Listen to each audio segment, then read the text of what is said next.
એસસીના women's ડિપાર્ટમેન્ટના માટે હું આભાર માનું છું. સર્વ સ્ત્રીઓના માટે પ્રેમી સલામ.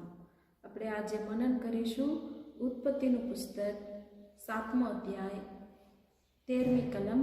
આપણે વાંચીએ. તે જ દહાડે નૂહ તથા તેના દીકરા સેમ, આમ ને યાફેત તથા નૂહની પત્ની તથા તેના દીકરાઓની 3 પત્નીઓ વાહનમાં ગયા. આપણે અહીંયા જોઈએ છીએ નૂહના પત્નીના વિશે. નૂહનું પત્નીનું નામ બાઇબલમાં નથી લખ્યા છે, પણ એને બારેમાં આપણે શીખીએ. નૂહ પત્ની, નૂહ એક નેકી માણસ હતા. બધા વાંચ્યા હોય નૂહના વિશે, પણ આજે આપણે જોવાનું છે નૂહના પત્નીના વિશે. નૂહના પત્નીના એક 4 સ્વભાવ આપણે જોઈશું. એક પહેલો સ્વભાવ, એક સારી એક સ્ત્રી હતા, એક ઉત્તમ સ્ત્રી હતા. પ્રભુના માટે પણ નૂહના માટે પણ એક ઉત્તમ સ્ત્રી હતા, પત્ની હતા. એ સ્વભાવ છે એ મદદ કરનાર એક સ્વભાવ એના પાસે હતું. કેવી રીતે? પ્રભુ ઈસુ નૂહને દર્શન આપ્યું છે. પ્રભુ ઈસુ નૂહને દર્શન આપ્યું છે ઓડી બાંધવાનું. નૂહ એ દર્શન લઈને નૂહ એ દર્શનના વિશે નૂહ પત્નીના સાથે વાત કર્યા હોય. પ્રભુ ઈસુ આવું દર્શન મને આપ્યું છે, પણ પત્ની એ નિયમ પતિનું દર્શનને સ્વીકારી લીધા છે.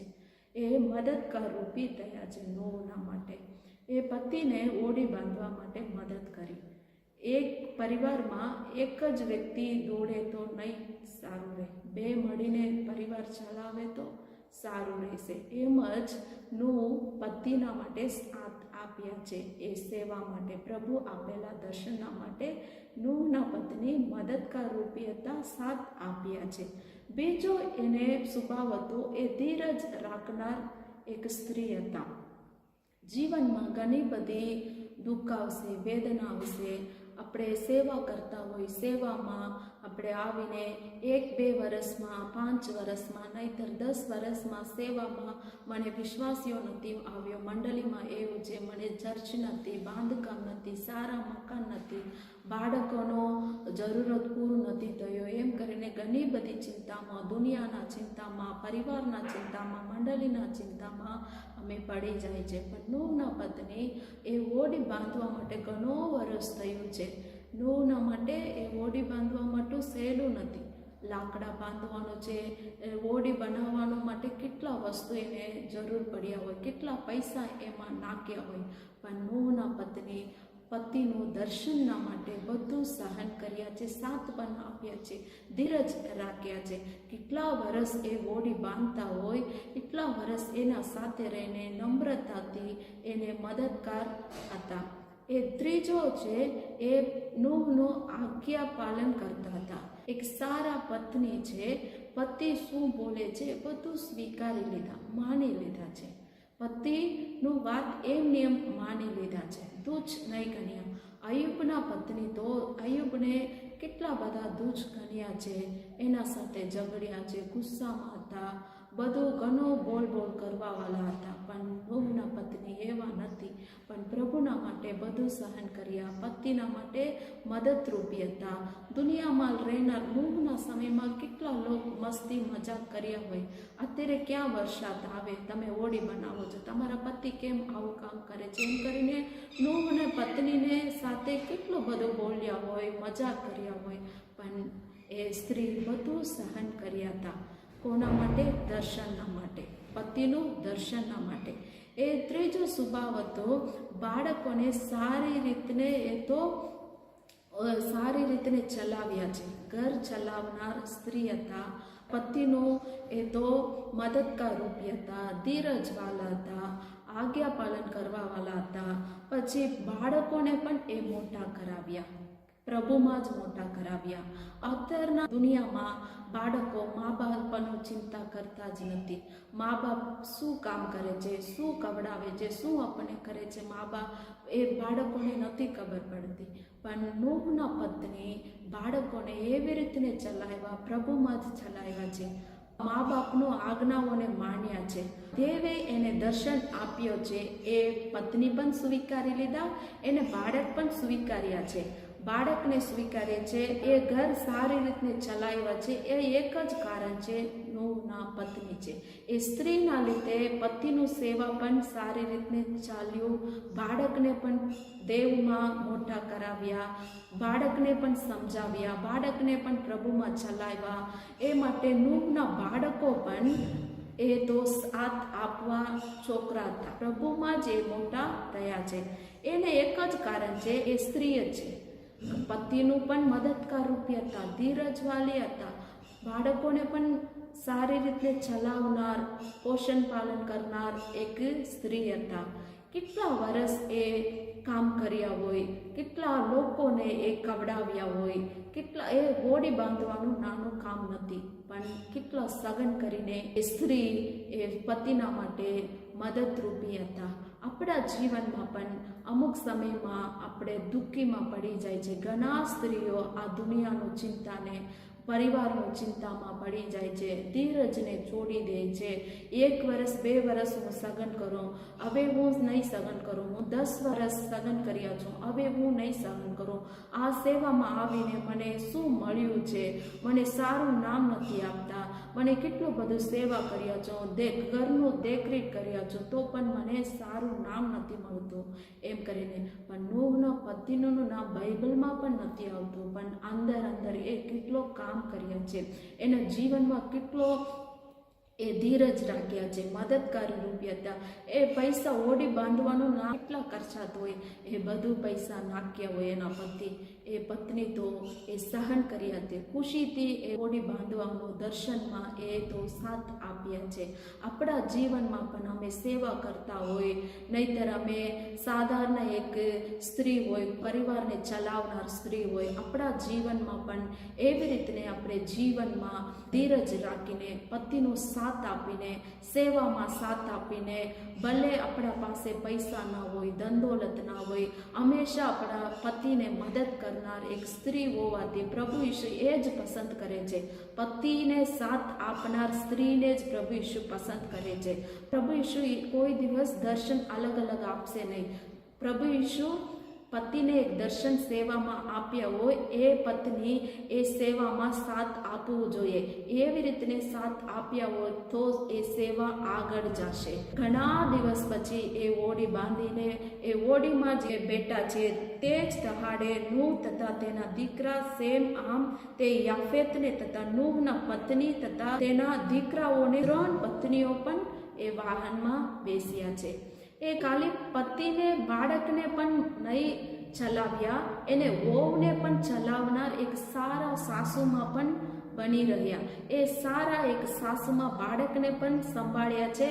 આવનાર બીજા ઘરમાંથી આવેલા વહુ લોકોને પણ કેટલા વર્ષ સારી રીતે સંભાળ્યા હોય, એને પણ પ્રભુમાં ચલાવ્યા છે, બાળકને ચલાવ્યા છે.